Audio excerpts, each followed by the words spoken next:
Okay, this is our third macronutrient, lipids.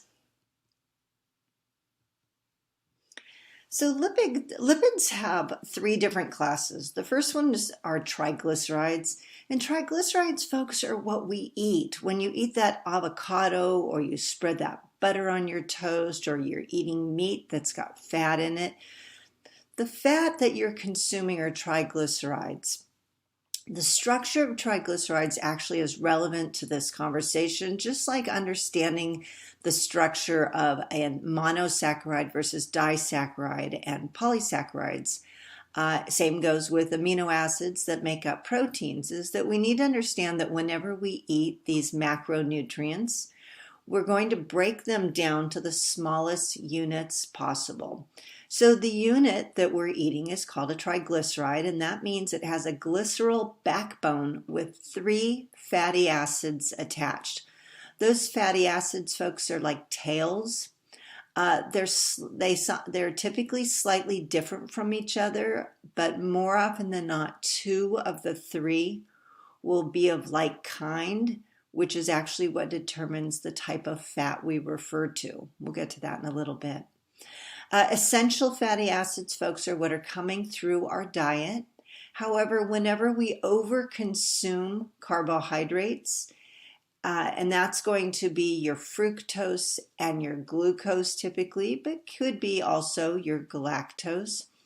When you overconsume carbohydrates and overconsume proteins, your body will take those excess macronutrients and convert them also into triglycerides. But once it does that, those are considered non-essential because they're excess fats that are being converted. The second class of fats, lipids, are going to be your phospholipids, and phospholipids are actually constructed in the liver, that when your body consumes triglycerides, it will have to break them down to the smallest unit possible for absorption, which would be then the 3 individual fatty acids with the glycerol backbone. And when they transfer to the liver, your liver will put them back together, but it only will attach 2 of the fatty acids to the glycerol backbone. The third place will actually be occupied by the mineral phosphorus and the vitamin choline. Once it attaches that third place with phosphorus and choline, it becomes the phospholipid. And the phospholipid, folks, if you recall biology, is the phospholipid bilayer. It's the outer wall of our cells. The third class of lipids are your sterols. These are going to come from your dietary cholesterol like shrimp, lobster, but it also can come from plant sterols like soy. This is foundational material needed to create new bile, which is stored in the gallbladder, to create your sex hormones like testosterone, your adrenal hormones like cortisol, for vitamin D production when you're out in the sunlight, and meiosis activating, meaning the creation and delivery of sperm to produce life. All right, how do we digest lipids? All right, well, as we talk about lipids, I also am going to interject about carbohydrates and proteins because we're going to bring them all together now. But I also have a couple cool links for you guys to review on digestion if you're a little unsure about putting the 3 together. First of all, like carbohydrates, we have a little bit of secretion of enzyme in the mouth. This is lingual lipase. Whereas if you recall, in the mouth, we have amylase that's released in the mouth for your amylose carbohydrates, your starches. All right, it's not a lot of enzymes, that are being released in the mouth, but it's enough to let you know that when you're licking that ice cream cone, you're like, ooh, yeah, ice cream. You'll start breaking a little bit of that fat down, and as you do, you'll also be messaging your brain, ooh, yeah, ice cream. So actually, when we slow down and enjoy our food, whether it be licking the ice cream rather than just swallowing the whole thing at once or taking our time chewing our carbohydrates, we actually start communicating with the brain that we're receiving these, which aids in the sensory communication of, hey, I'm getting what I like. I don't need a lot more.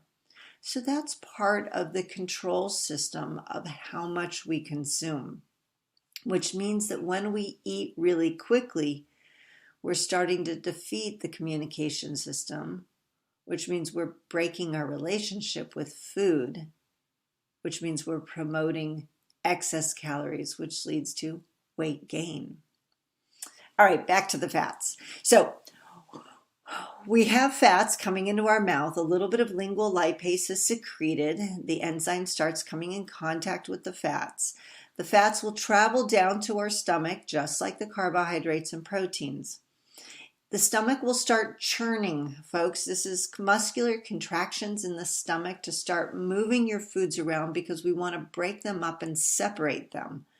We want to separate the carbohydrates and fats away from the protein, especially so that your gastric enzymes can start to digest the protein, meaning to cleave those bonds down to those smaller amino acid connected bonds. It'll then pass to your intestinal tract along with your protein, along with your carbohydrates. And there, your gallbladder, if you notice in that picture of the lady, she's got the little teeny kind of neon green oval shape. That's the gallbladder right next to the liver, folks. And if you recall, it's next to the liver because the liver will create bile utilizing HDL to sweep the blood and pick up any excess dietary cholesterol. It'll sweep the blood and pick up those building materials, convert it to HDL, which I refer to as the happy cholesterol, and then store it in the store it in the gallbladder, ready to be secreted into the intestinal tract. Because when you eat foods with fat in them, when they enter your intestinal tract, the gallbladder will secrete the bile into your intestines so that it can emulsify the fats, meaning emulsify is to spread out, to break up, same in a cooking process. And as it does this, it makes it easier for the pancreatic enzymes to now start cleaving all those bonds of the triglycerides, cleaving them so that they become individual little fatty acids and glycerol backbones. All right, just like the pancreas releases enzymes to break down your carbohydrates, and the pancreas releases enzymes to break down the final parts of your proteins that have not been yet cleaved and digested. Once all this work is done, thank you, pancreas. Everything has been broken down into little small individual units. They have the ability to pass through the villi. Now, your proteins and your fats will pass through the little villi, finger-like projections into the bloodstream to be taken up and delivered throughout the body. The fats actually have two processes. First of all, the glycerol backbones and any of the little short-chain fatty acids will be able to transfer into the bloodstream, accompanying the carbohydrates and the protein in the blood and travel throughout the body. Your body will use those for energy while they're circulating. Now, if we have too much circulating through the body, that's not ideal because that then starts to promote more fat in the bloodstream, which can lead to blood plaque. But if we have a modest amount of fat in our diet, it'll transfer through and it'll become energy, instant energy for the body as needed. The rest of the fats, though, some glycerol, some of the short chain, medium chain, and long chain fatty acids, will transfer into the lymphatic system. The lymph, folks, is actually kind of the yellowish portrayal here inside the villi. The lymphatic system will take them back to the liver. The lymphatic system passes through the body because it is what transports white blood cells as a part of your defense system for infections. So the lymphatic system is is its own little unique freeway system for the liver. Isn't that kind of cool? I think that's awesome. We talk a lot about our blood vessels, our arteries and veins. You know, arteries are delivering oxygen-rich nutrients throughout the body. The veins are delivering the blood back to the lungs to be old air, CO2 to be expelled. Okay, just a quick little reminder. I kind of forget that sometimes. Okay, so bottom line is in digestion, right? Carbohydrates and fats initiate a little bit of digestion in the mouth. They pass through the stomach, separating out from the protein, and then they complete their digestion in the intestines. Whereas the protein, as cooked outside of the body, is broken up in the mouth through mastication, like the carbohydrates and the fats. And then the protein is primarily digested in the stomach and concluded in the intestines while the fat and carbohydrates are being digested. And then carbohydrates, proteins, and the smallest parts of the fats are absorbed directly into the bloodstream, and the big parts of the fats and any other extra is going into the lymphatic system. All right. Now, what are the common roles of fats? Well, first of all, we use fat as energy. Are you kind of having that moment where you're going, what? Don't we use carbohydrates for energy? Didn't I say that earlier? Yeah. Carbohydrates are actually the majority of energy for the human body because why? They feed the brain, the central nervous system, the organs, and the muscles. But while we're sedentary, not really using our muscles when we're sitting, when we're sleeping, relaxing, then we need an energy source that will not burn quickly and brightly, but actually very slowly. And that is the function of fats, is that they burn very slowly. Think of it as like a grizzly bear who goes into hibernation. If he were burning carbohydrates while in hibernation, the poor bear would just disappear. Within a couple days, he would burn through all of his carbohydrate sources and there would be no energy source left for him to sustain his life. So he gets through the whole winter by stocking up on food in the summer that converts to fat, and then his body slowly feeds off of fats through the winter. Well, human beings are similar. We constantly are feeding. We don't go into hibernation. And when we're consuming carbohydrates, we're maintaining the vital organs in the body. We're maintaining our muscles so that we can run up and down the stairs, so that we can exercise, we can dance, we can do all the fun things in life. Any type of fast motion that does not require oxygen. Snap your fingers, folks. That was a muscular response that doesn't require fats as energy. It requires carbohydrates as energy. Jump up and down. You didn't need oxygen for that. Your body was an explosive energy, and your body was using the carbohydrates as the energy source. But while you're sitting listening to this recording, your body is burning fats as an energy source. It's a very slow, low energy. So carbohydrates are 32 ATP. That basically means that you're going to get a lot of movement fast, but you're also going to burn through it fast. Whereas fats are a very slow, low energy, 2 ATP, meaning you're going to go slow and burn slow. I want you to think about it just like if you were driving a car 32 miles a gallon versus 2 miles a gallon, all right? So here's a side note on the ketogenic diet. People are just raving about how much weight they lose by eating fats only. But the thing is, folks, we'll talk about this in the weight section of loss and gain. There's a lot of miscommunication and understanding as to exactly what's happening when they do that.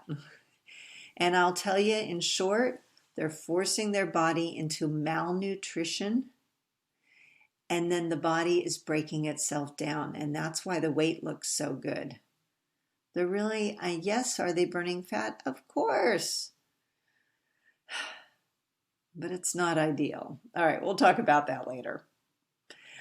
All right, the second common role of fats is going to be fat storage. That's your rainy day fund, folks. That's to sustain you when you are either short on nutrition or what? When you're sitting around or when you're sleeping. Now, the difference is, if you recall earlier, I mentioned two types of triglycerides that we take in. See, because we don't eat phospholipids, right? We do eat sterols, but they're building material. They're not energy. So the only fats we consume are the triglycerides, and those are converted to fat storage when we overconsume. The essential fatty acids that we consume, like the avocado, the olive oil, the nuts, those are all fantastic, nutritionally dense. Those can go into storage when we overconsume them. So we love those foods, we respect them, we do not want to overeat them, not too much. But when we overconsume the carbohydrates and proteins, and those are converted, hello, I can talk. Those are converted to non-essential fatty acids, and then they go into storage. Those are not ideal, folks, because those are the ones that are known, for example, as I said before, as the sugar belly from carbohydrates, and they can set in motion chronic diseases. All right, number 3 is your padding. Yes, folks, we use fat inside the body between our organs as padding to support them so that they're not sloshing around banging into each other. Wouldn't that be awkward every time you jump up and down? All right, number 4 is insulation. This is what helps keep us warm. Think about your subcutaneous fat. That is the fat that lines your skin. It helps create a layer of warmth for your body. All right, we all need a certain level of insulation. It assists the body in temperature control indirectly. First and foremost, that will actually be water. Number 5 is escort. Your fat actually functions when you digest your fats and you absorb your fats into the lymphatic system. They will actually escort your fat-soluble vitamins, your vitamins that have to be absorbed with fat. We'll talk about those in micronutrients, but just a heads up, those are your vitamins A, D, E, and K. Your fats also escort your fat-soluble vitamins through your body as a part of the LDL, the low-density lipoproteins, all right, which people erroneously refer to as the bad cholesterol. How sad. It's only bad if we overconsume nutrients, then it becomes a problem. I think they should not call it the bad cholesterol. I think they should call it the overeaters cholesterol when we overconsume.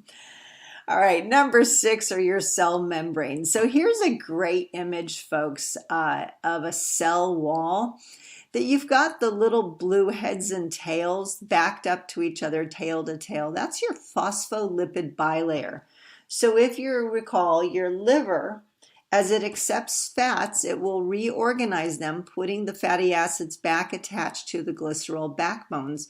When it does that, it'll put 2 fatty acids on a glycerol backbone. It'll add a phosphorus and a biotin in the 3rd space, and that becomes a phospholipid. Isn't that cool?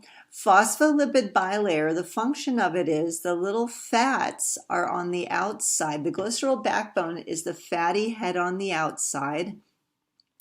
And that is hydrophobic, meaning it does not like water, so it becomes water resistant. That is what helps keep fluids outside of cells. And on the other side of the phospholipid bilayer, it keeps fluids inside cells. It keeps them separate, folks, so that fluid's not freely passing in and out of cells. We have to have transporters for any movement that the body, the cells are in compliance with. There really is this incredible communication system all the way down to our cells. Okay, and then number 7, sorry, I can just have such extraordinary joy and fun thinking about all this and the movement, because it's all like little itty bitty tiny Horton Hears a Who worlds inside of us, and all these activities are going on, and it's like, oh my God, there's freeways and tunnels and walls and windows, and isn't that just fun? I just think it's brilliant. Okay, maybe you don't.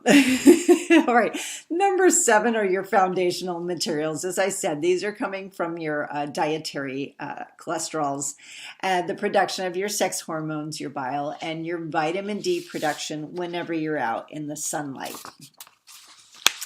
All right, your bloodstream lipids. So if you recall, as the escort system, your fats are used with protein to produce these lovely little spaceship carrier balls called lipoproteins. And the lipoproteins, there's a variety of different kinds. I'm kind of jumping down to the bottom bullet right now. The first lipoprotein of interest are the chylomicrons. And the chylomicrons, made out of fats and proteins, are the ones who meet and greet, meaning they're in the lymphatic system. And when your glycerol backbones and fatty acids transfer through the villi from your intestinal tract into the lymphatic system, the chylomicrons take those parts, and they deliver them to the liver. Is that cool? So they are the meet and greet lipoprotein. Secondly, when we're over-consuming carbohydrates and proteins and they're converted to those non-essential fatty acids, the excess fats will be delivered to your adipose tissue, your fat tissue, to be put into storage. The VLDL, that means very low density lipoprotein, the VLDL will deliver those triglycerides to your fat cells to be put into storage. Your LDL, low density lipoprotein, this is the little couriers that are going to pick up your fat soluble vitamins, your dietary cholesterol, and your triglycerides, and deliver them throughout the body to become building materials for different cells as your body needs on demand. But this is where we get in trouble, folks, is when we overconsume dietary saturated fat. This would be things from your animal fats, land and air animals. This would be the fats from your tropical oils like coconut and palm oil. When we overconsume these fats, they fill up inside our LDL, and then we have an overabundance of LDL delivering them throughout the body. Well, when we deliver more than what the body needs, it's like garbage on the side of the road. They start getting deposited in your blood vessels, and too much creates blood plaque, and too much blood plaque fills up your blood vessels, folks. And that becomes the genesis of heart disease, hypertension. All right. So this is part of why, one of the challenges with human beings is that animals are very good at managing how much food they consume. But think about a squirrel. If you overfeed a squirrel, you keep giving it processed foods, that disrupts its natural mechanism of how much to eat. And the squirrel will eat and eat and eat and has the ability to become obese. Humans are the same way. We're self-regulating, but when that process is disrupted, honestly, that's processed food. It interferes with the communication system in the human body. Then we overconsume and we keep eating and eating, which means we're delivering more and more nutrients throughout the body, but too much of a good thing becomes a bad thing. All right, the last lipoprotein is your HDL, and that stands for high density lipoprotein. And these are the sweepers that go out into your bloodstream and sweep it. They pick up any excess cholesterol that's been deposited in your bloodstream. Now, if you recall, What activates this process? Well, of the HDL, well, it's when your liver says, hey, I need more cholesterol, and it dispatches the HDL out into your bloodstream. But why does the liver say, hey, I need more cholesterol? That is when you start that process of eating foods like oatmeal, rich in beta glucan, because the beta glucan attaches to the bile, carries the bile out of the intestinal tract, which means now you need more bile to be able to process the fats to be absorbed into the liver, and the liver knows this.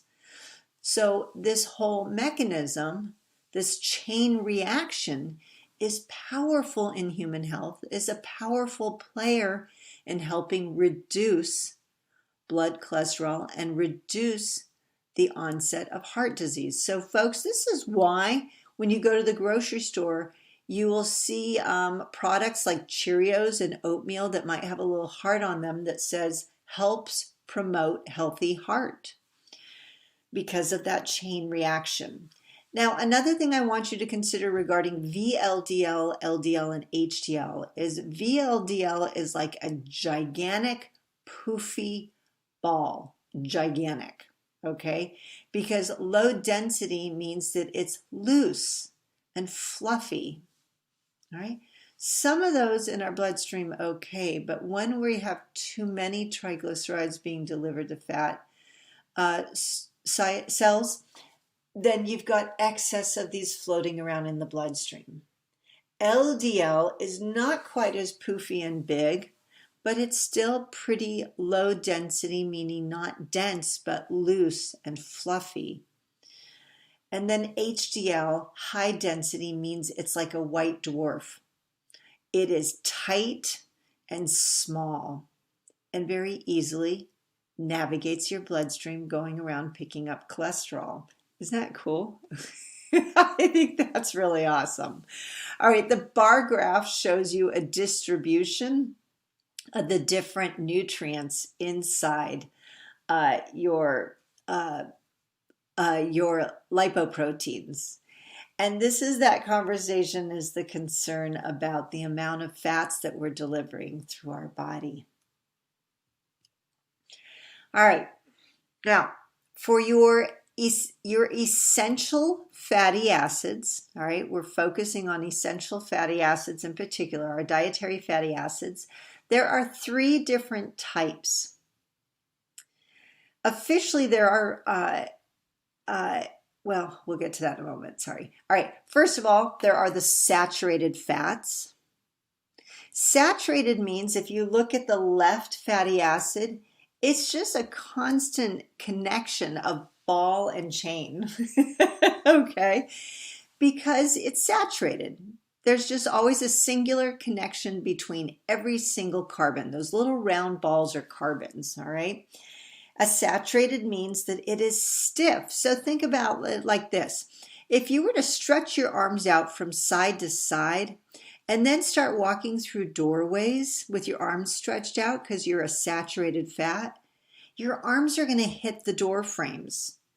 And then if I had multiple people walk all in a row with their arms stretched out straight, one after the other, different angles, you're going to start to create roadblocks. Folks, this is why saturated fats coming from tropical oils and excess consumption of your animal fats starts to promote blood plaque, as they start to create blockages in your bloodstream.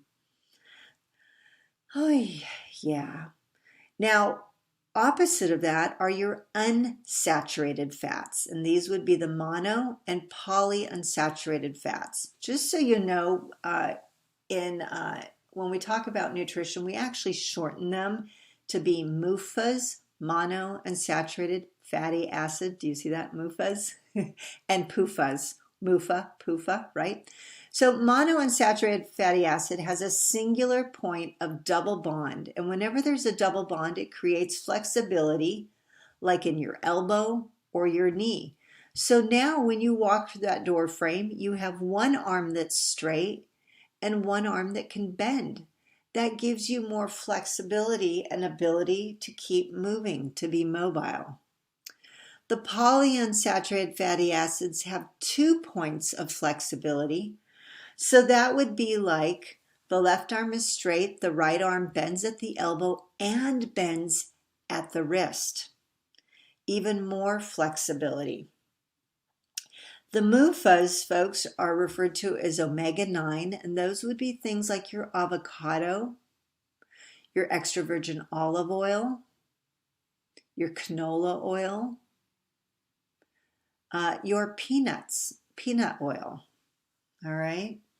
Your polyunsaturated fatty acids, your PUFAs, break down into 2 different types. Omega-6, that's what the W stands for, by the way, is omega. Omega-6 and omega-3. Omega-6 is typically going to be things like your vegetable oils, all right? Omega-3 has actually, its sub-breaks down into 2 kinds, which we'll talk about in a little bit, but one is plant-based, like your walnut, your flax. The other one is fish-based. The fish-based one is the one that has a lot of magic for human health, just like the MUFAs, your avocado and your olive oil. The third type of fatty acid, folks, are your trans fats. And trans fats, there's actually 2 types, and I'm not going to go into those very much just because the whole conversation around them has changed. First of all, trans fats can be artificially created. This would be in laboratories, in warehouses, sorry, not warehouses, in factories. And trans fats, folks, are what have been eliminated from the food supply chain, actually as of 2018, June of 2018, because they were found to be major proponents of heart disease, all right? Those would be referred to as hydrogenated and partially hydrogenated oils. Now, when you're reading nutrition labels, if you come across those in the label, they might still be lingering, and that's because some major corporations were grandfathered, meaning they were allowed to take their time being able to be removed from the food supply chain. The politics of food. The other type of trans fats actually occur naturally in meats and in dairy, and there's still a lot of research going on those, and we're not quite sure how they fit into the human health story, so we're not going to delve into those yet. That's kind of a wait and see. My thought is, though, is that, you know what, if they're a part of nature, they've been around forever, not created in a factory, then, you know, let's just practice variety is the spice of life, not too much, and we're A-okay. All right, now if you recall, we talked about the triglycerides, and I briefly mentioned that sometimes of those 3 fatty acids, 2 of them will typically be one type of fatty acid, and then the third one will oftentimes be a different type of fatty acid. Why? Because life embraces variety. That's just a part of what life is about. So whenever we eat foods like an avocado, we call it a MUFA, a monounsaturated fatty acid, because the majority of the fatty acids are MUFAs.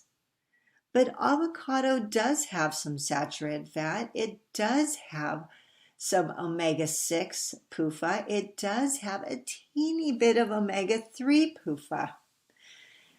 Variety is the spice of life, and even Mother Nature knows this.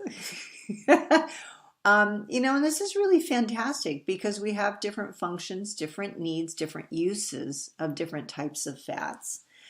But what we've found is that when we talk about heart health, human health, the majority of healthy fats really are going to be the omega-3 from fish and the omega-9 from your MUFAs, from your avocado, your olive, canola, peanut. Those are all really great examples. And I'm not saying that on peanut oil you have to go eat peanut oil. No, eat the darn peanuts because then you get the fiber. That's even better. Avocado oil, great for cooking. We'll talk about it in a minute. But avocado to eat, yummy. But just keep in mind, folks, that whenever we're eating these foods, we always want to be cautious about not over consuming fat, because we need to ensure that we also have in our diet enough of our carbohydrates and our protein. If we overconsume, then what do? We promote weight gain. Okay, tropical oils, as I mentioned, the coconut oil, the palm oil, those are all predominantly saturated fats along with your animal fats. As I mentioned, your vegetable oils, which actually includes also your seed oils, so like your sunflower seeds. Those two are predominantly PUFA with a little bit of other fatty acids. When we overconsume these fats, as I said, we will convert them to fat storage, and the more fat we have, it starts to talk to each other and promote insulin sensitivity.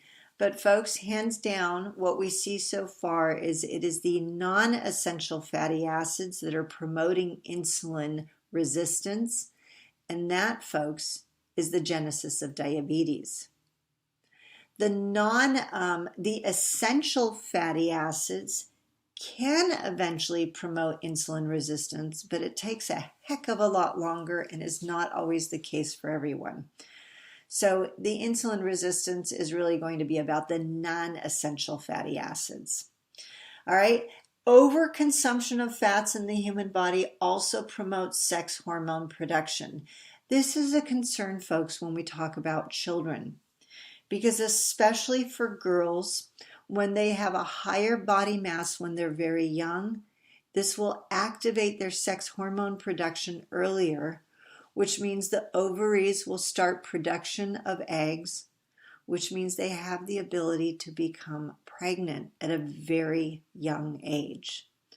So if people are ever pondering, well, how can an 8-year-old or 9-year-old become pregnant? Folks, that's why.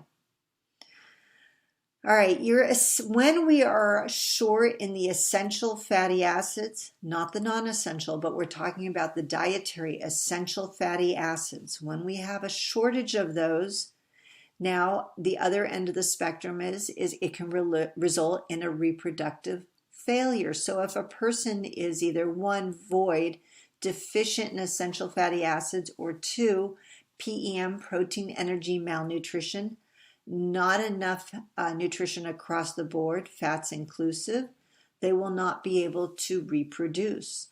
Part of it having to do with the sex hormones is because in the case of women, they will not be able to activate their hormones and for estrogen, progestin, the release of an egg. For males, the failure in the production of sperm. A shortage of essential fatty acids will also result in skin abnormalities, including things like skin rashes. Your kidneys and liver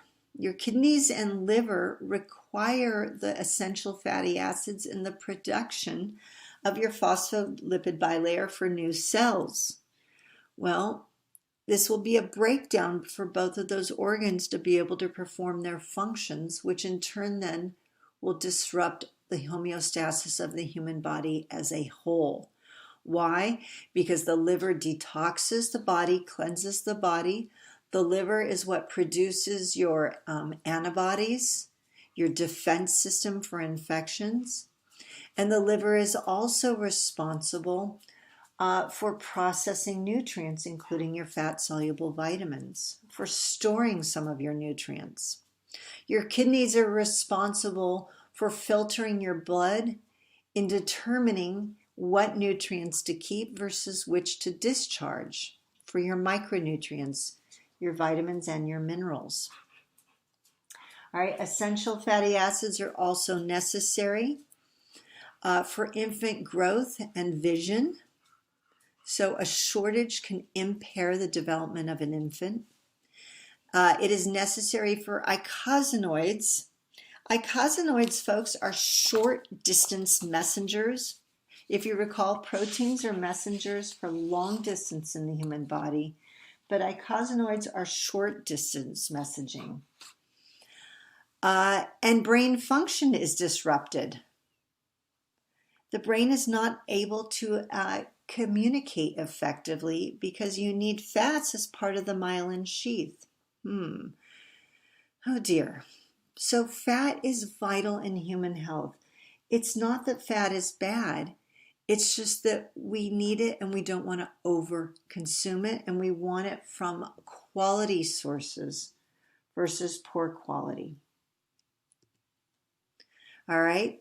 Now, when we talk about fats, let's start with the saturated fats, because really what I'm focused on for the fat section is going to be the 3 essential fatty acids: saturated fat, MUFAs, and PUFAs. Those are the ones that I'll focus on. Those are the ones, hey, in your quiz, you'll want to keep an eye out for. Okay. All right. Our saturated fats come from animal-based products. So, for example, your butters, dairies that have fat in them, and any type of meat, folks, whether it is the white chicken breast or the beef ribs or the liver pate. Not super popular with you guys, I know. Those are all rich in saturated fats. There are different types of saturated fats. You don't have to know this, but I just think it's cute. You've got butyric acid like butter. You've got caproic acid like Capricorn, goat, meat. Hello? Okay. My sense of humor. Yay, nutrition knowledge. Saturated fats also come from our tropical oils, which would be coconut oil and palm oil. So here's my concern, is that a lot of people have embraced coconut oil, saying, yay, it's really good for you. This is awesome. Stop. Time out. No, the internet is rife. I got to warn you, it is full of very poor nutrition information, and this is very concerning to me. A little bit of coconut in our diet, great, folks, but that means whole coconut, unsweetened. Cooking with coconut milk once in a while, fine, great, but be present to the fact that that's a major fat source in your diet. So if you eat it, you really want to go lean on the other fats during the day. But coconut, along with palm oil, looks like it has the potential, when we overconsume, to vastly increase our blood cholesterol. That is not good. So I want you to just practice a little caution here, all right? Go slow and easy on those. Unfortunately, when the government determined that we can no longer use trans fats in our diet, which was a good thing to make that identification, one of the things that they also, one of the things they didn't take into consideration is that the food industry had to replace it. Well, they weren't going to go back to butter because that's more expensive. So what they went with was a very cheap source of fat, which are your tropical oils. And just a little statement about the environment, if you guys are savvy to this or not. Palm oil comes from your South Pacific regions like Indonesia, Borneo. They are cutting down tropical forests left and right, folks, to grow these plants. And this is impacting our orangutans, which are very limited. It is impacting our trees, which impacts our oxygen. The other concern too is that this stuff is tentatively looking like it might be as damaging or more damaging than the trans fats. These are found in your processed foods, so please practice caution when eating these.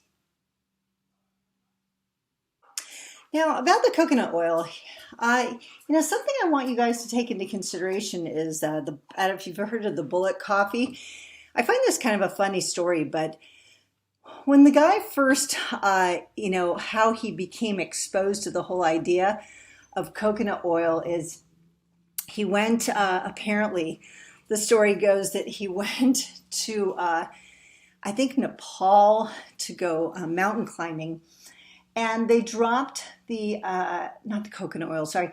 They dropped the butter or fat into his coffee, and he drank it, and then he went, climbing through the mountains. I was amazed by how much energy he had. And so he came back to America and really started advocating the idea of putting a fat source into your coffee because it'll give you so much energy. Okay, folks, that is not correct. And I want you to think back for a moment about the scenario that he was in and critically think about this. Because fat is a slow energy. It's not a fast energy. That's thought number one. Yes, there is, he's going to have some short chain fatty acids floating around in his blood that will become energy. But it's not this abundance of energy like you would get with carbohydrates where you can start running and being really powerful. So really what we're talking about at play is the man is in Nepal. Hello, who would not be excited? That's called a rush of adrenaline.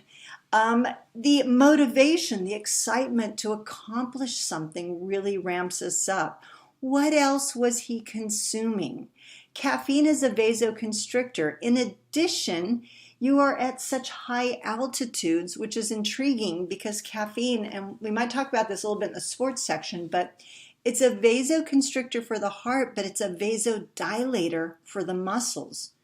Dilation means more oxygen being delivered to your muscles, which means you're able to produce more energy. All right. So there really is a lot more at play, and that's not going to apply. It's not the same game changer here in America as it would be in that environment. So this is one of my concerns that I have, is that people pick up ideas and they market them and convince people that they are great, and people buy into them. That's kind of the placebo effect that I think, therefore, it is. So please be cautious on a lot of this stuff. There's a lot of drama out there that is just really not science-based. And, I didn't make this plug before, and I will do it for you right now. As being a dietitian, what I present to you is evidence-based. It is science, it is fact, and until it's disproven, it is what it is. But a heck of a lot of what I talk about is also common sense, and that's where I want you guys to get, is to have the foundational basics of understanding what is common sense and what just doesn't add up and is ridiculous. If you can't explain it based off of science, then it don't work. You know what I mean? All right, so the overconsumption of our saturated fats, folks, is actually what drives up the LDL count in our blood. So for example, if you have a blood analysis done and you have high LDL, there are 2 action items that you need to get on top of immediately. First of all, this is going to be to reduce the amount of saturated fat that you take into your diet. And secondly, it means to increase your foods like your oatmeal, your vegetables, because these promote the HDL production and response, and increase your exercise so that you really cycle nutrients through the body and burn them off. All right. Now, where are we getting the majority of our saturated fats in our diet? Well, the vast majority, folks, are coming from our mixed dishes. A dominant one is going to be the burgers, the sandwiches from our fast foods, our convenience foods. Second to that is going to be your pizza because of the fatty meats and the dairy, the cheese. And then, of course, we've got our meat, poultry, seafood dishes. Americans, our obsession with having meat with all dishes. And then, of course, our overconsumption of refined grains, because oftentimes those have fats in them in the cooking process. All right. So where again are we getting the majority of our fats from? Mixed dishes. Don't you love this little bar graph? Mac cheese. Danger, danger. All right, second to that, folks, is going to be our snacks and our sweets. And this is going to be things like our cakes, our muffins, our cookies, It is going to include our danishes, our croissants, yeah, granola bars, yep. Just keep that in mind. And some of them include our, our other little protein bars and things, which are kind of like dessert. All right, your monounsaturated fatty acids, these really have laurel leaves on their heads because they really are wonderful for heart health. They help promote a more fluid blood. Our best sources, hands down, are going to be olive oil and avocado oil. Folks, I strongly encourage that you do focus on extra virgin olive oil because it is the first pressing and the highest of the quality of monounsaturated fatty acid. Olive oil, though, folks, you need to understand, is used for sauteing at a very low heat and for cold salads. Olive oil should not be used in high heat cooking, okay? This is a miscommunication that really makes me sad, is that everyone's saying, hey, olive oil, how great, but it should not be used at a high heat. What we can use very successfully is avocado oil. Avocado oil has the highest smoke point of all oils, meaning it doesn't start smoking when you cook it in a stir fry or bake it or grill with it. Why is that a concern about the smoking point? Because it actually has to do with the chemical structure of that fatty acid. Remember, it is a monounsaturated fatty acid, meaning it has a single point of flexibility. Well, when you heat it up, the olive oil, heat it up to the point where it starts to smoke, which I think is, gosh, it's a very low number, like 285 or something, I forget. When it starts to smoke, folks, it will go through a chemical reaction and go from being called a cis to a trans fat. Did you hear that? It converts to a trans fat. And at that moment in time, when it converts to a trans fat, we've just created an agent that can promote heart disease. All right? So that's a case where something really good can become something not good. So bottom line is, keep this in mind for yourself and your families. The two oils, hands down, to have in your kitchen: olive oil for low, no heat, avocado oil for high heat. If your family is committed, if you're committed to other oils like grapeseed oil or peanut oil or sesame oil, they all have a function in the cooking process, but they do not have the same high heat value as avocado oil. All right. All right, for PUFAs, as I said before, we have two different types. We have omega-3 and omega-6. Let's start with omega-3. Omega-3 can come from plants, ALA. That is going to be your alpha-linolenic acid. You don't need to know this, okay?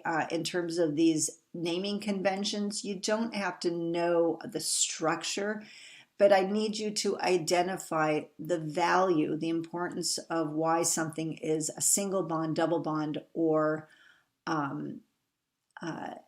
single versus double bond, or 2 points of double bond, because it really influences human health.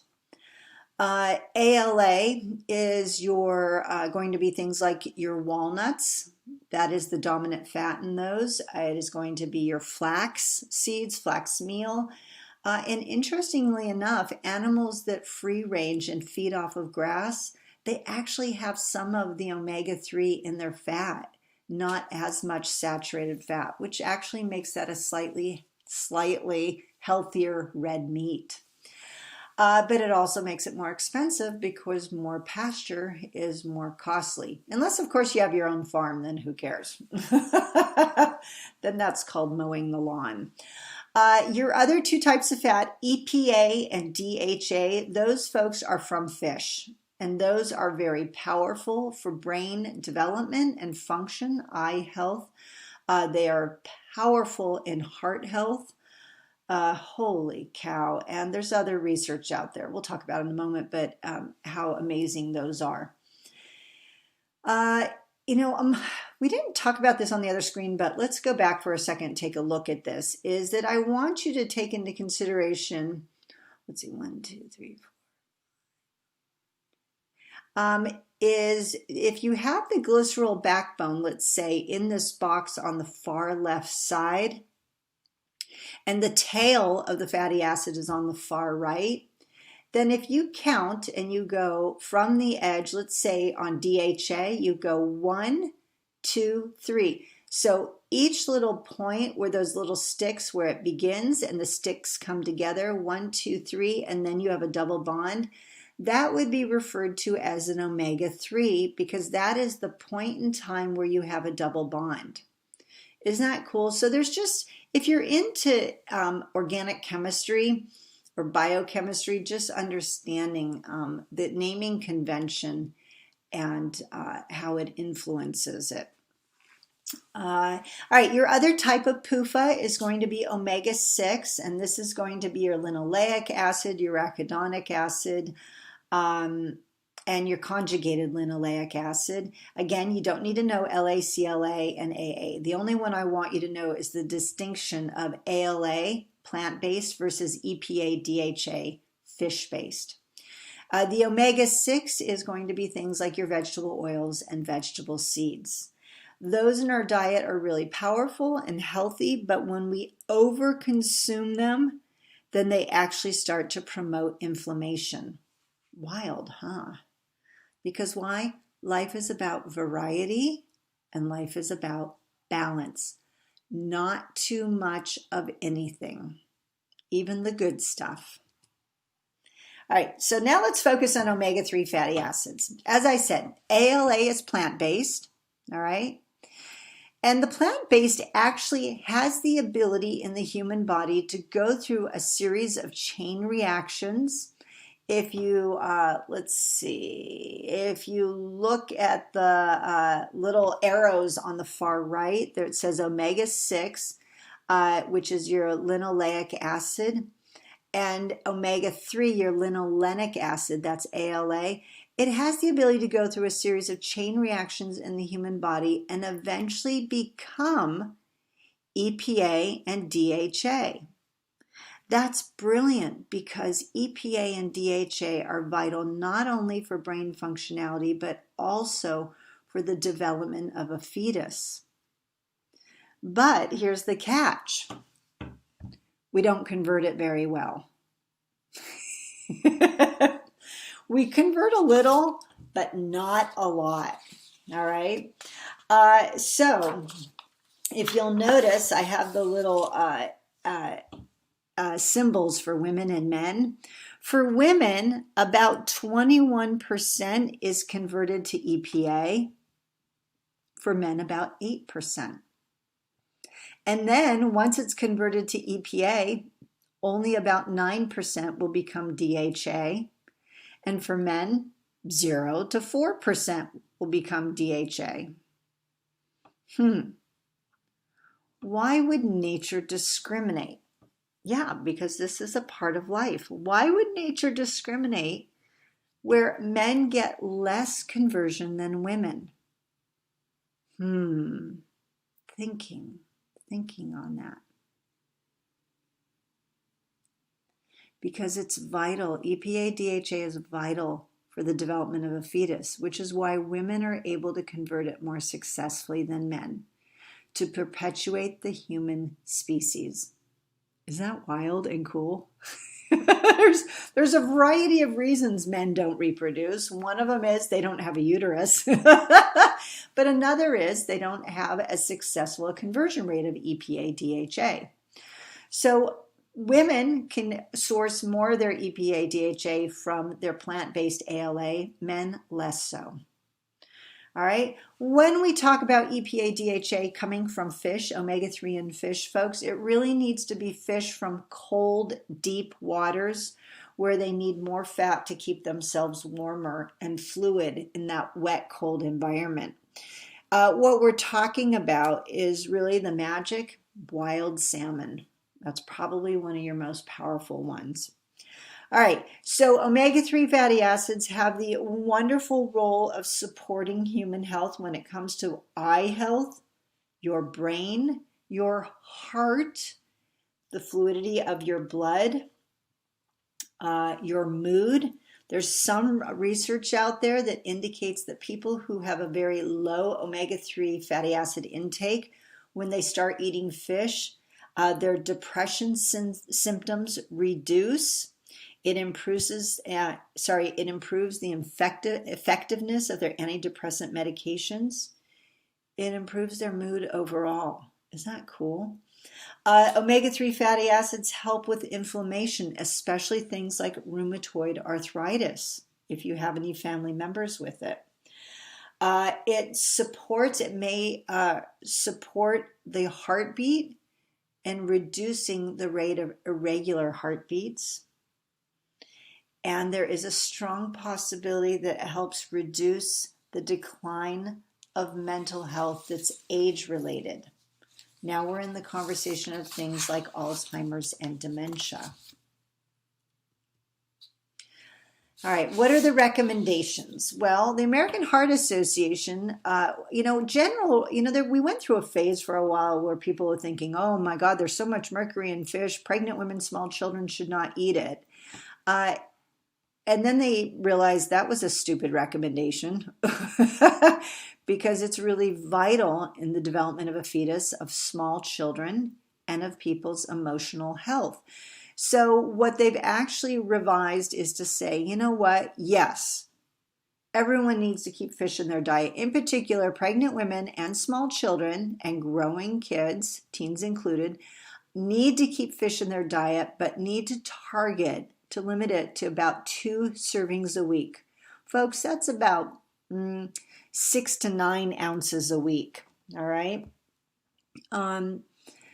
Maximum, not at once, but spread out across the day, but a week, sorry. But what they need to do is we need to target those foods which are higher in omega-3 fatty acids, kind of more bang for your buck.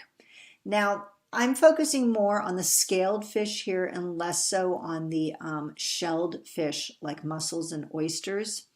Mackerel is a great source, but it is a very fishy fish. So that's really, it's a unique person who enjoys that flavor. Otherwise, simple things like herring, salmon, wild salmon in particular, brilliant. Sardines, awesome. Trout. Albacore tuna, but the thing is, especially for pregnant women, they need to be cautious. Albacore tuna is actually higher in mercury, but it's also higher in omega-3 fatty acid. So for pregnant women, less often on those. I'd rather them eat salmon. And anchovies. Yes, if you're having a Caesar salad, bring on the anchovies. All right.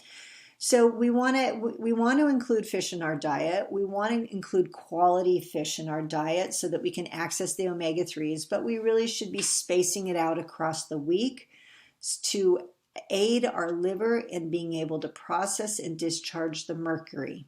All right. Why is it beneficial? Well, because fish is rich in omega-3, which means it's very low in saturated fat. Does it have saturated fat? Yes, life is rich in variety, of course, because a triglyceride is a variety glyceride. So there is some saturated fat, but very little in comparison to your other food sources. We want to keep fish in our diet because of, especially for women, for fetal growth and for child development, for children. It is a fantastic source of protein and iron, heme, blood-based iron, very bioavailable. It has B12 in it.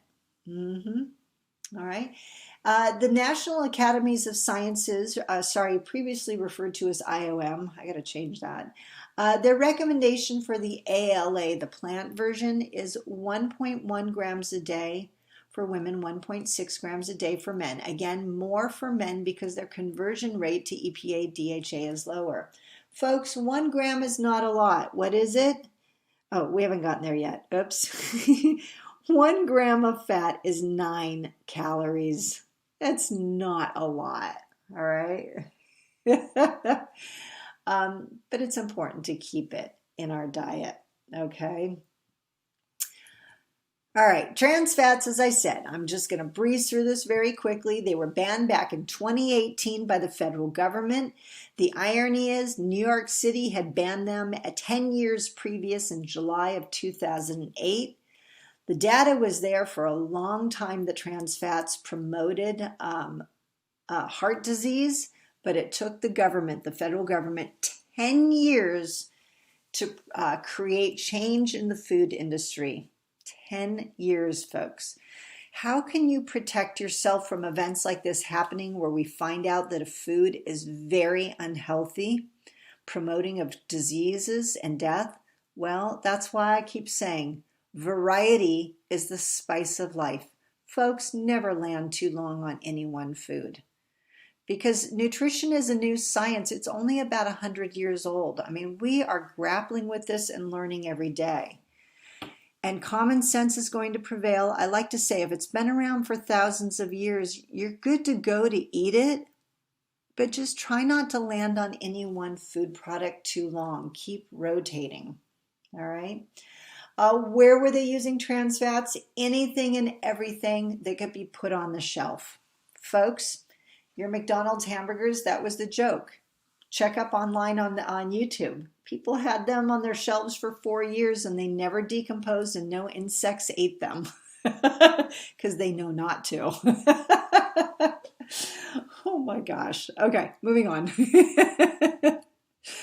All right, this is just a little chart for you guys to help you identify. I like it. It's just a reminder. Saturated fats are solid at room temperature. Yes, coconut oil is solid. But obviously, as it heats up, it melts. Okay, so on a nice hot summer day, if you leave the coconut oil in a jar out on the counter or the butter stick, it will be a puddle. Your mono and polyunsaturated fats are always liquid at room temperature. The only time they will partially solidify is if you put them in the refrigerator, but they never completely solidify. Because they have the variety of fats in them, and that the whole attraction to the food industry of trans fats is that they were solid at room temperature, your shortenings, which made them really great in the cooking process, especially for things like pastries. All right, so fats are 9 calories per gram. Okay, 9 calories in comparison to carbohydrates and protein that are 4 calories per gram. So for this reason, we refer to foods with fats in them as being energy dense. It's not fast energy, it's slow energy, but it's energy dense because you get more bang for your buck per gram. For our dietary reference range, 20 to 35% of our calories are to come from fat. So what does that mean? If you were eating a 2,000 calorie diet, 20% would be what? Let's see, 400 calories. 35%, 700 calories. All right. Now put this in perspective. Let's make it simple. Let's go with 1,000 calorie diet. All right, that's a 1-year-old child's diet. 20 to 35% is, and then 200 to 350 calories. For carbohydrates, it's 45 to 65%, which is 450 to 650 calories. And protein is 10 to 35%, which is 100 to 350 calories. But if you were to add up the maximum of all of those, 35 protein, 35 fat, and 65 carbohydrate, folks, you now have 135%. That's not possible, okay? It's just not. There's only so many ways you can slice the pie. So when we talk about our dietary ranges, we have to arrange those within their groupings to equal 100%.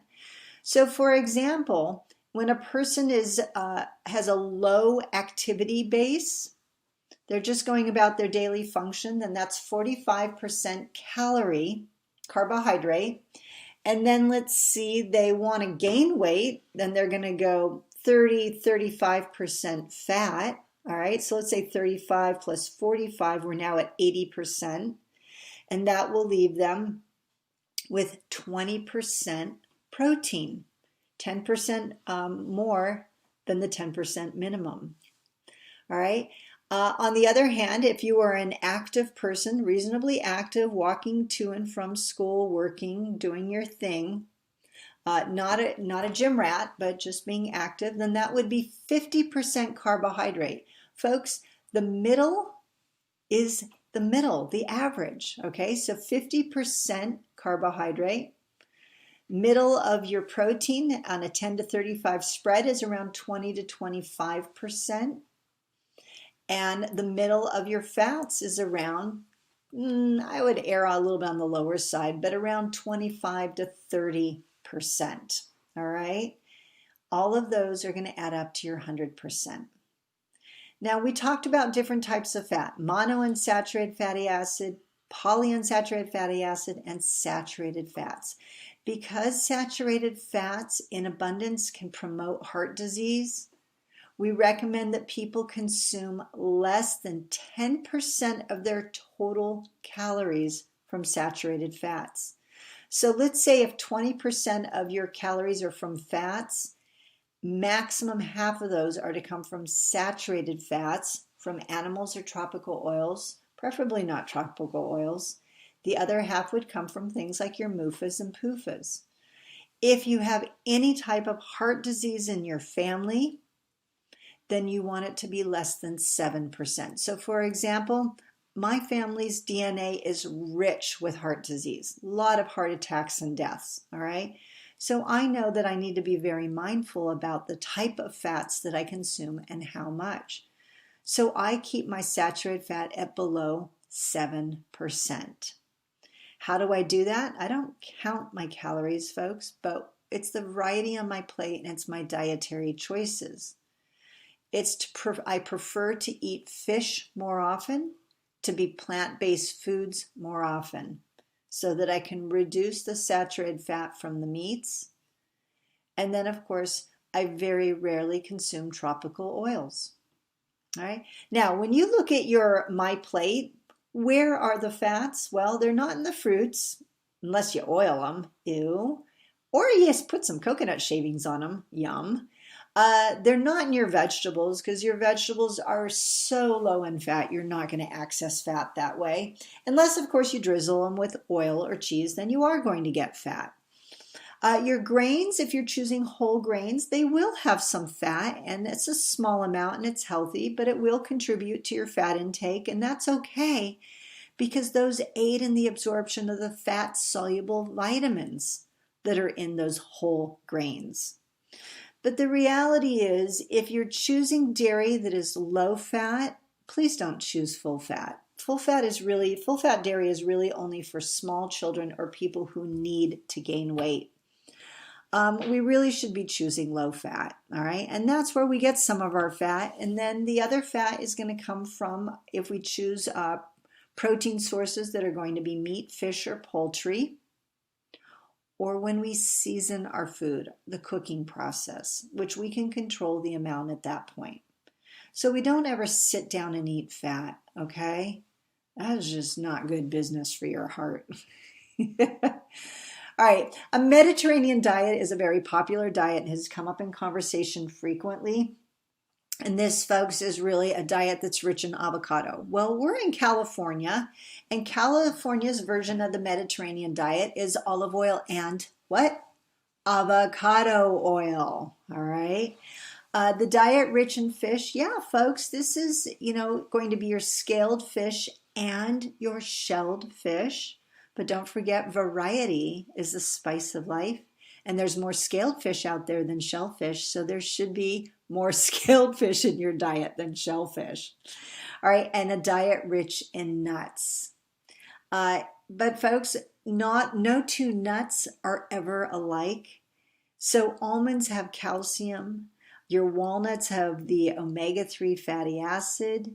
Your cashews have iron and zinc. They all have slightly different nutrient properties in them, so the more variety, the better. All right, some people opt to take supplements like fish oil for their diet because they don't want to eat fish, and I get it, you know. Most likely, if you're one of those people, you just had a really negative experience with fish growing up. Someone probably cooked it a little too often to the point where it was like rubber and could bounce off the floor. Not ideal.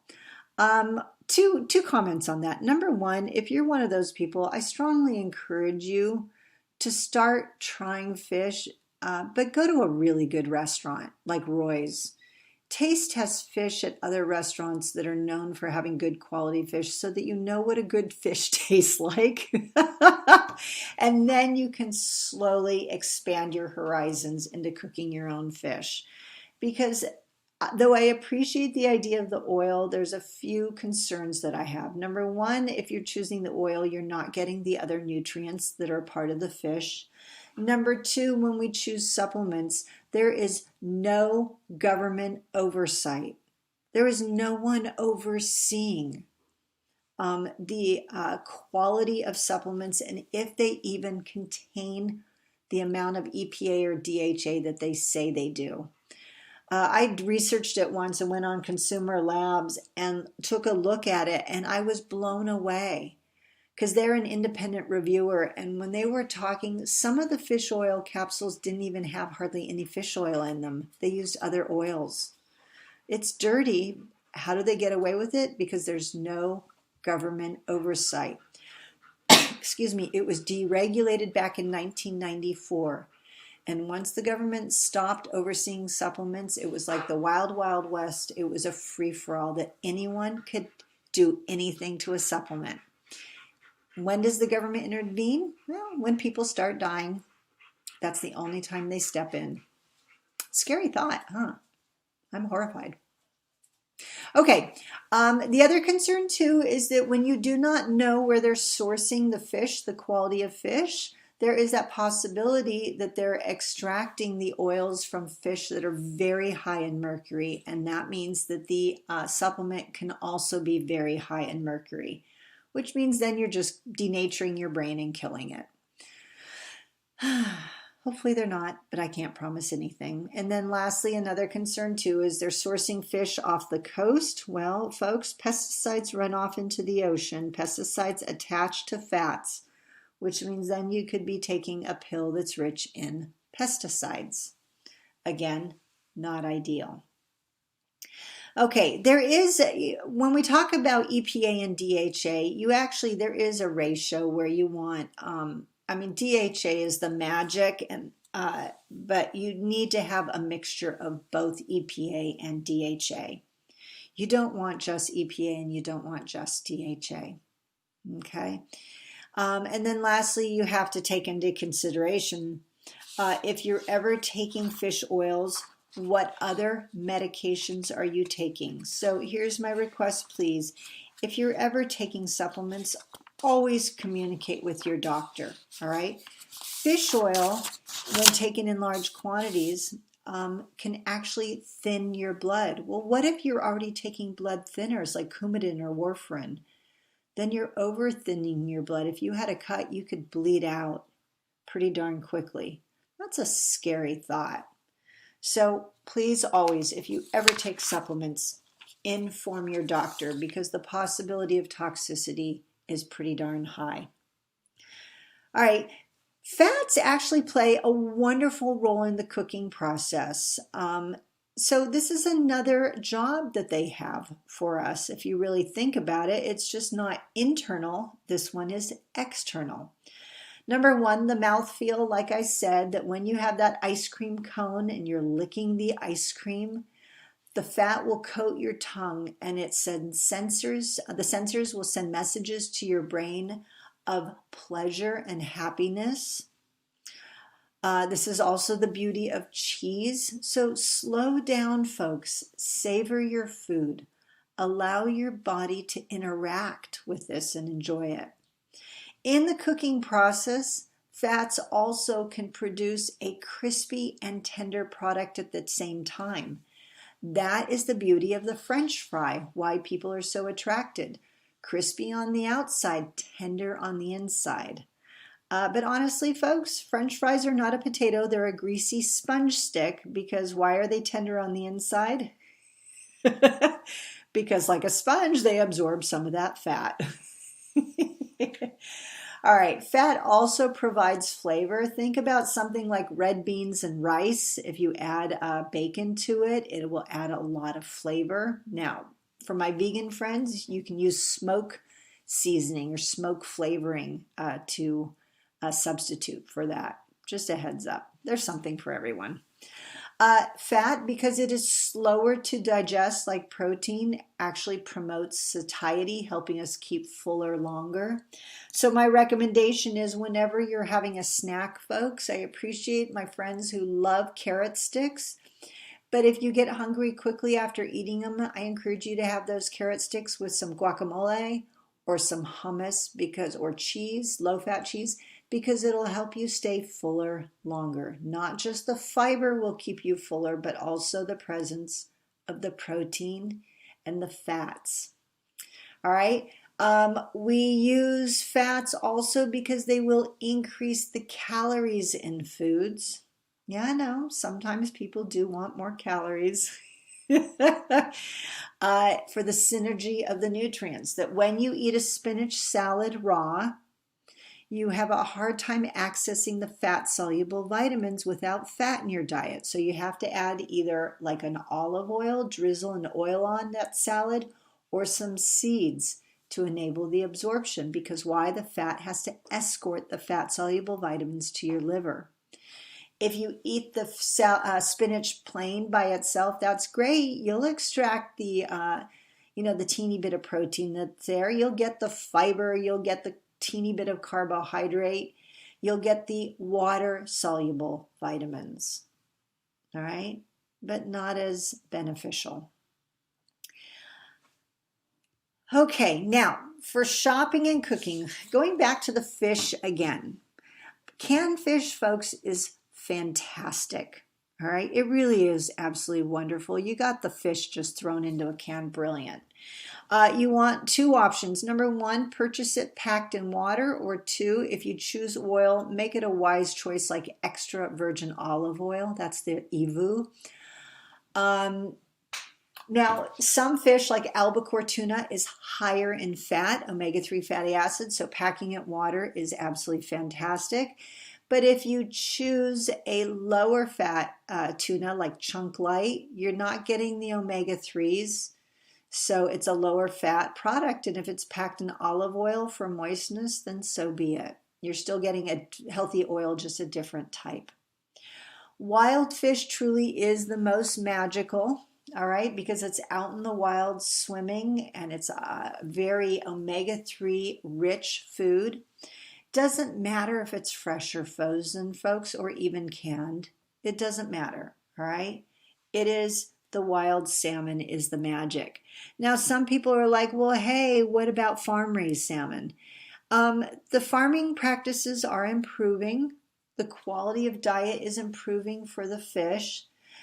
Some of them, they will elevate the amount of fats in their diet to increase their fat count in the fish, but I gotta tell you, there's nothing like the wild animal, all right? It's just the nutrient balance. Let's put it this way, the nutrient balance is more in rhythm with the earth, okay? You have more natural distribution of those triglycerides versus being forced through diet. Which, by the way, farmed fish can be either on land or out in the ocean. There is some environmental impact whenever we farm fish. And really, the difference is, are they feeding off of small fish or are they feeding off of processed pellets? And anything processed folks, is a fast food. Okay. Cooking methods. When we choose to poach or steam our fish, we actually will extract more of the nutrition than when it's a dry heat cooking process like grilling, baking, or broiling. It is more digestible when it's moist. All right, I just want to emphasize that. But both of these examples, poaching, steaming, grilling, baking, broiling, are all healthier versions. This will come up in the cancer section, is the what types of cooking processes we have that are very unhealthy. When we batter or fry our fish or add a buttered sauce, cook it in butter or a cream sauce, folks, now you're increasing the saturated fat, which is starting to defeat the quality fat because now you're just over consuming fat. So we really want to, when we can, avoid, please, the battered, fried, buttered, and cream sauced fishes. All right, I gave you guys a really simple, great recipe for salmon. A friend, once upon a time when I was at IVC, learned this while she was in Italy from a local there and brought it back with her and shared it with me. And this thing, you can't go wrong. Every student I've ever known that has cooked this has come back and said, that was a good meal. I impressed my date or I impressed my parents. So this is my gift to you. Start practicing that salmon cooking, folks. Now's the time. All right, there's a variety of resources here. I will post it again, but you've got two down at the bottom above the new USDA nutrient database, which are, or three of them, which are about the digestive system. And those are good reviews of carbohydrates, protein, and fats in the digestive process, just so that you understand better. Otherwise, these other links are just great resources. They'll be clickable from your slides directly. All right, folks, that's it for the fat section, the lipids. This is also the end of Module 1, your macronutrients.